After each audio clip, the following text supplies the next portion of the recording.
Illegal ఇమిగ్రెంట్స్ని బయటకు పంపించడము అనే అంశానికి సంబంధించి ప్రపంచవ్యాప్తంగా చర్చ జరుగుతోంది. అండ్ నిజానికి డొనాల్డ్ ట్రంప్ ఈ అంశంలో పెద్ద ఎత్తున ఒక చట్టాన్నే తీసుకొచ్చేసి ఈ డిపోర్టేషన్ ప్రక్రియ మొదలుపెట్టిన టైంలో ఇప్పుడు లాస్ ఏంజలస్ తగలబడుతోంది ఆల్మోస్ట్. సో అట్లాంటి ఒక వాతావరణం అమెరికాలో నెలకొంది. అండ్ నిజానికి ఇది చాలా సింపుల్గా చేయవచ్చు అని కూడా కొన్ని దృష్టాంతాలు నిరూపిస్తున్నాయి. హిమంత బిశ్వ శర్మ ఒక కొత్త ప్లాన్తో వచ్చారు.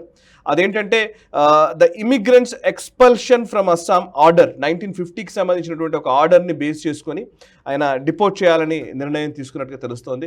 ఇల్లీగల్గా ఎవరెవరైతే ఉన్నారో వాళ్ళని పంపించడం కోసం డిస్ట్రిక్ట్ మెజిస్ట్రేట్సే ఈ వాళ్ళని పంపించే ప్రక్రియ తీసుకోవచ్చు, ఇంకెవరు తీసుకోవాల్సిన అవసరం లేదు. ఒకసారి డీటెయిల్స్ చెప్తారా ఒకసారి? సాయి గారు, మన అస్సాం డిపోర్టేషన్ గురించి మాట్లాడుతున్నప్పుడు దీని హిస్టారికల్ పర్స్పెక్టివ్ ఉందన్నమాట. దీనికి Bangladesh first East Pakistan form అయినప్పుడు 1947లోనే చాలామంది అక్కడి నుంచి ఈస్ట్ పాకిస్తాన్ నుంచి భారతదేశానికి వచ్చారు.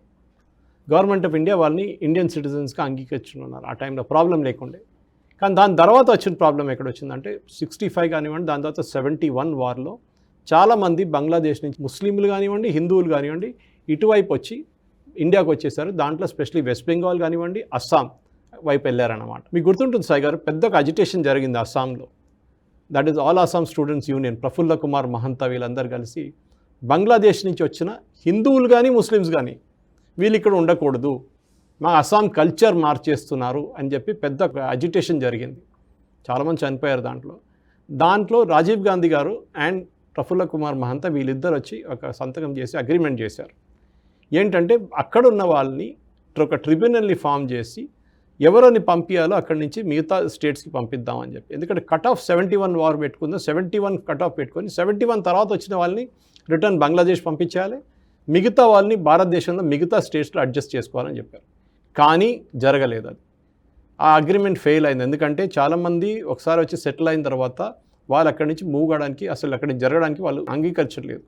స్పెషల్లీ మీరు చూడండి, 21 కాన్స్టిట్యున్సీలు సాయి గారు అస్సాంలో ముస్లిం డామినేటెడ్ ఉంది. ఇప్పుడు AIUDF బద్రుద్దీన్ అజ్మల్ ఖాన్, ఆయన గుర్తుంది మీకు, ఆయన ఉన్న కాన్స్టిట్యున్సీ ఈవెన్ ఇక్కడ నుంచి ఓవైసీ అలీ పోటీ చేశారు అక్కడ. అది కూడా చేశారు. MIM వాళ్ళు కూడా వెళ్ళారు అక్కడ. ఎక్కువ ఓట్లు రాలేదు కానీ వెళ్ళి చేశారు. ఎందుకంటే ఇప్పుడు అస్సాంలో ప్రొఫైల్ మారిపోతుంది, ఇది అంటే డెమోగ్రఫిక్ ప్రొఫైల్ మారిపోతుంది. మన జార్ఖండ్ గురించి మాట్లాడాం, మనకు గుర్తుంటుంది. చాలామంది అక్కడ వెళ్ళి సెటిల్ అయ్యి జార్ఖండ్ది ట్రైబల్ పాపులేషన్ స్టేట్ మార్చేస్తున్నారని చెప్పేసి జార్ఖండ్ హైకోర్టు చెప్పారు. కానీ దీనికి ఒక హిస్టారికల్ పర్స్పెక్టివ్ తీసుకున్న తర్వాత దాంట్లో NRC ఫస్ట్ NRC తీసుకొచ్చింది అస్సాంలో సాయి గారు. నేషనల్ రిజిస్టర్ ఫర్ సిటిజన్స్ పెట్టి అస్సాంలో ఉన్న వాళ్ళని అస్సాంలో చెక్ చేసి వాళ్ళ సర్టిఫికెట్ కానీ, వాళ్ళ బర్త్ సర్టిఫికెట్స్ కానీ, వాళ్ళ ఫ్యామిలీ బర్త్ సర్టిఫికెట్స్ కానీ అందరూ చెక్ చేసిన తర్వాత వాళ్ళని చాలామందిని దాని నుంచి డిటెన్షన్ సెంటర్స్కి పంపించారు. కానీ చాలా పెద్ద ప్రొసీజర్ సాయి గారు. దాని తర్వాత వాళ్ళు ట్రిబ్యునల్ దగ్గర వెళ్తారు. ట్రిబ్యునల్లో ఫెయిల్ అయితే వీళ్ళని వాళ్ళు హైకోర్టుకి వెళ్తారు. వాళ్ళు అస్సాం గవర్నమెంట్ ఏమంటున్నారంటే పాత ఒక రూల్ ఉంది ఒకటి, expulsion from Assam order, immigrants expulsion from Assam order 1950. ఆ ఆర్డర్ ప్రకారం డిస్ట్రిక్ట్ మెజిస్ట్రేట్స్ ఒక ఎక్స్పల్షన్ నోటీస్ ఇవ్వచ్చు అనమాట. డైరెక్ట్గా district magistrate can give it, you are expelled from Assam or you expelled from Bharat, అయిపోయింది. వాళ్ళని తీసి బంగ్లాదేశ్లో పడేయాలి. కానీ బంగ్లాదేశ్ తీసుకుంటారా? తీసుకోరు. సో వీళ్ళని డిటెన్షన్ సెంటర్లో పెట్టాల్సి వస్తుంది. ఇప్పుడు సుప్రీంకోర్టు కూడా అదే అడుగుతున్నారు, మీరు ఎందుకు పంపించట్లేదు వీళ్ళని, ఎందుకు వాళ్ళు బంగ్లాదేశ్ తీసుకుంటలేరు వాళ్ళని? బంగ్లాదేశ్ పరిస్థితి అందరికి తెలుసు. వీళ్ళు కూడా అక్కడ వెళ్ళడానికి రెడీగా లేరు, ఎందుకంటే అక్కడ ఎకనామిక్ సిచ్యువేషన్ చాలా దారుణం ఉంది. ఇప్పుడు కాదు, ముందు నుంచి అట్లనే ఉంది. వాళ్ళు బంగ్లాదేశ్కి వెళ్ళట్లేదు. కానీ మన వాళ్ళు ఏంటంటున్నారు, అస్సాంలో మేము వీళ్ళని ఉంచుకోము, మా ఫుడ్ హ్యాబిట్స్ మార్చేశారు, మా రిలీజియస్ హ్యాబిట్స్ మార్చేశారు. అండ్ ప్రఫుల్ల కుమార్ మహంత గారు నిన్న, ఎందుకంటే ఇది పెద్ద ఒక ప్రొసీజర్ సాయి గారు, వీళ్ళు ఎక్స్పెల్ చేయాలంటే యూజువల్ ప్రొసీజర్లో ట్రిబ్యునల్ ఉంటుంది, కోర్టు ఉంటుంది, అన్ని జమేలా ఉంటుంది. నిన్న ప్రఫుల్ల కుమార్ మహంత గారు చాలా మంచి ఒక స్పీచ్ ఇచ్చారు. నేను నా ఫేస్బుక్లో పెట్టాను. ఏం అడిగారంటే 71 వార్లో మనకు ఫస్ట్ ఫుల్ విక్టరీ వచ్చిన తర్వాత మనం ఇందిరాగాంధీ గారు ఆ టైంలో మన దేశంలో ఉన్న ఇల్లీగల్ బంగ్లాదేశీయుల్ని రిటర్న్ పంపించడానికి ఎందుకు వాళ్ళు ఈజీగా అగ్రీ చేస్తుండే ముజిబుర్ రహమాన్ ఆ టైంలో, ఎందుకు చేయలేదు? మీకు గుర్తుంటుంది సాయి గారు, ఇది అస్సాం ప్రాబ్లం ఒకటే కాదు, వెస్ట్ బెంగాల్ చూడండి. ఇప్పుడు నిన్న మొన్ననే మనం చూసాం, చాలామంది, ఒక మహిళ నిన్న చూశాను నేను, అది కూడా నా ఫేస్బుక్లో పెట్టాను. వాళ్ళ ఫాదర్ పేరు KKR నైట్ రైడర్స్ అంట రేషన్ కార్డులో. IPL ఫ్రాంచైజీ పేరు పెట్టుకున్నారు. ఎవరు చెక్ చేస్తున్నారు, ఎవరు ఇష్యూ చేస్తున్నారు? హైదరాబాద్లో మనం చూసాం, ఒక హాస్పిటల్, ఓల్డ్ సిటీలో ఒక హాస్పిటల్ నుంచి 52 బర్త్ సర్టిఫికెట్ ఫేక్గా వచ్చింది. ఎవరు ఇష్యూ చేస్తున్నారు దీన్ని? GHMC వాళ్ళు ఏం చేస్తున్నారు? మీరు ఒక్కటే స్టేట్లో ఇట్లా ప్రాబ్లం ఉన్నప్పుడు మన ఆంధ్ర కానీ తెలంగాణ కానీ మిగతా స్టేట్ తమిళనాడులో ఎంత చాలా దారుణంగా నడుస్తుంది సాయి గారు బంగ్లాదేశ్ వాళ్ళ ప్రాబ్లం. రోహింగ్యాలు అంటాం మనం, రోహింగ్యా కన్నా పెద్ద థ్రెట్ బంగ్లాదేశ్. రోహింగ్యాలను ఈజీగా ఐడెంటిఫై చేసుకోవచ్చు మీరు, కానీ వీళ్ళని ఐడెంటిఫై చేయలేము. ఎందుకంటే వీళ్ళు మాట్లాడుతూ అట్లనే వాళ్ళ భాష, వాళ్ళ లాంగ్వేజ్. బంగ్లాదేశ్లో ఉన్న వాళ్ళు బంగ్లా మాట్లాడరు, భాష మాట్లాడతారు వాళ్ళ డైలెక్ట్ అలాగ ఉంటుంది.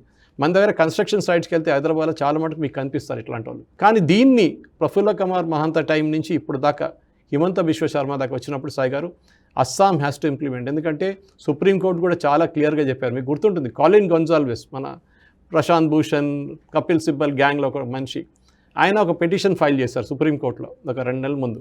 ఏంటంటే మన ఇక్కడ నుంచి రోహింగ్యాలు తీసుకెళ్ళి అండమాన్ ఐలాండ్స్ తీసుకెళ్ళి వాళ్ళది ఒక చిన్న ఐలాండ్ ఉందంట మయన్మార్, అక్కడ పడేస్తున్నాము, అది హ్యూమన్ రైట్స్ వైలేషన్ అని చెప్పి కేసు వేశారు. నీకు ఎవరు చెప్పారు రా నాయన అంటే, నాకు అక్కడ ఐలాండ్ నుంచి ఒకటి ఫోన్ చేశాడంట, మయన్మార్ ఐలాండ్ నుంచి కాలిన్ గొన్జాల్వెస్కి ఒకటి ఫోన్ చేసినంట, నన్ను ఇక్కడ ఇండియన్ నేవీ తీసుకొచ్చి ఇక్కడ పడేశారు నన్ను అని చెప్పేసి. ఆలోచించండి, మన దేశంలో వీళ్ళని ఉంచుకోవడానికి ఎంతమంది స్పాన్సర్ చేస్తున్నారు, ప్రశాంత్ భూషణ్ కానివ్వండి, మిగతా వాళ్ళు కానివ్వండి. దాని తర్వాత వీళ్ళు కాన్స్టిట్యూషన్ క్లబ్లో ఒక ప్రెస్ కౌన్సిల్ ఆఫ్ ఇండియా పెట్టారు, డిబేట్ ప్రెస్ క్లబ్లో దీని గురించి, ఏది వై వీ షుడ్ గివ్, ఏమవుతుంది కొంత రోహింగ్యాలు పెట్టుకుంటే ఏమైనా పెద్ద ప్రాబ్లం ఉందని చెప్పి. సాయి గారు మన ట్రంప్ చేస్తున్న, మీరు చెప్పారు స్టార్టింగ్లో, రెఫరెన్స్ పాయింట్ తీసుకోవచ్చు. మన భారతదేశంలో ఉన్న పిల్లలు కూడా ఎఫెక్ట్ అవుతుంది, అది మనం ఏం చేయలేము. కానీ వాళ్ళేమంటున్నారు, మా దేశంలో వచ్చిన మెక్సికన్స్ కానివ్వండి, మెక్సికన్స్ వాళ్ళ మేజర్ ప్రాబ్లం మెక్సికన్తో వెనిజువేలన్స్, ఎందుకంటే గ్యాంగ్ మెంబర్స్ వీళ్ళందరూ. కానీ వాళ్ళేమంటున్నారు అంటే, మా దగ్గర పొలాల్లో పనిచేయడానికి, యూఎస్లో పొలాల్లో పనిచేయడానికి అక్కడ లోకల్స్ పనిచేయరు, ఈ మెక్సికన్స్ వచ్చి పనిచేస్తారు, అది కూడా తక్కువ వేజెస్లో, వాళ్ళకి చాలా తక్కువ డబ్బులు ఇస్తే వాళ్ళు ఈజీగా పని చేసుకుంటారు అక్కడ. వాళ్ళని పంపిస్తే పొలాలు ఎవరు నడిపిస్తారని అడుగుతున్నప్పుడు యూఎస్ వాళ్ళు అడుగుతున్నారు. అది పెద్ద ప్రాబ్లం అక్కడ. మన దగ్గర కూడా అదే కదా, ఇక్కడ తీసుకొచ్చిన బంగ్లాదేశ్ వాళ్ళని మీరు 100 రూపాయలు తక్కువ డైలీ దీని మీద తీసుకొని మీరు పని చేపిస్తున్నారు. మీరు డెఫినెట్గా I think the time is now come Sai గారు. ఒక ప్రతి స్టేట్ ప్రఫుల్ల కుమార్ మహంత టైం నుంచి చెప్పినట్లు హిమంత బిశ్వ దాకా, హిమంత బిశ్వ శర్మ గారు తీసుకుంటున్న స్టెప్స్ ప్రతి state including Telangana have to take over. లేకుంటే సాయి గారు మొత్తం మన దేశంలోనే మనం నాన్ సిటిజన్స్ అయిపోతాము. మనం అనుకుంటే ఇప్పుడు నవ్వుకుంటాం దాని మీద, ఏముంది ఏం లేదని చెప్పి. కానీ yes, there is a danger, చాలా పెద్ద డేంజర్ అది. ఎందుకంటే ఇది చేయకపోతే మన మీద మన ఓటింగ్ పర్సంటేజ్ మారిపోతుంది. అస్సాంలో 21 అసెంబ్లీ సెగ్మెంట్స్లో మెజారిటీ ముస్లిమ్స్ ఉన్నప్పుడు ఎట్లా వాళ్ళకి అయిందని చెప్పి అదే పరిస్థితి మలపురంలో జరిగింది, అదే పరిస్థితి కూర్గ్లో జరుగుతుంది, అదే పరిస్థితి జార్ఖండ్లో జరుగుతుంది. And definitely it will come to Telangana and Andhra Pradesh also definite. కానీ దాన్ని we should send. And Pawan Kalyan garu చాలా మంచి స్టేట్మెంట్ ఇచ్చారు మొన్న, మీరు చూసుంటారు, ట్వీట్ చేశారు, that we cannot accommodate this Rohingyas and Bangladeshis అని చెప్పి. I have instructed my police, which is చాలా మంచి మూవ్ అది. తెలంగాణలో చెప్పారు కానీ తెలంగాణలో కాంగ్రెస్ వాళ్ళు భయపడతారు, ఎందుకు వాళ్ళు ముస్లిం ఓట్లు పోతాయని చెప్పి. పవన్ కళ్యాణ్కి ఆ ప్రాబ్లం లేదు, డైరెక్ట్గా చెప్పేశారు, I have asked my police to take action. అది కావాలి సాయి గారు, దట్ సంబడి ఎవరైనా ఛాంపియన్ చేయాలి దీనికోసం. అండ్ పవన్ కళ్యాణ్ గారు చేస్తున్నారు. I think it's excellent move. తెలంగాణలో కూడా వీఆర్ డిమాండింగ్ దట్ ఇక్కడున్న రోహింగ్యాలు కానివ్వండి, ఇక్కడున్న బంగ్లాదేశీ వాళ్ళని కన్స్ట్రక్షన్ సైట్లో ఎవరు వాళ్ళు తీసుకొస్తారో వాళ్ళ మీద చర్యలు పెట్టాలని చెప్పి I think Assam government is brought in అలా, ఈవెన్ మిగతా స్టేట్స్ కూడా తీసుకొస్తున్నారు. ఎవరు వాళ్ళని ఎంప్లాయ్మెంట్ ఇస్తున్నారో ఈ బంగ్లాదేశ్ వాళ్ళ కోసం, ఎవరు రోహింగ్యాలను ఎంప్లాయ్మెంట్లో పెట్టుకుంటారో ఆ కాంట్రాక్టర్ని కూడా కేసులో ఇరికించాలి. అది డెఫినెట్గా జరగాల్సింది సాయి గారు.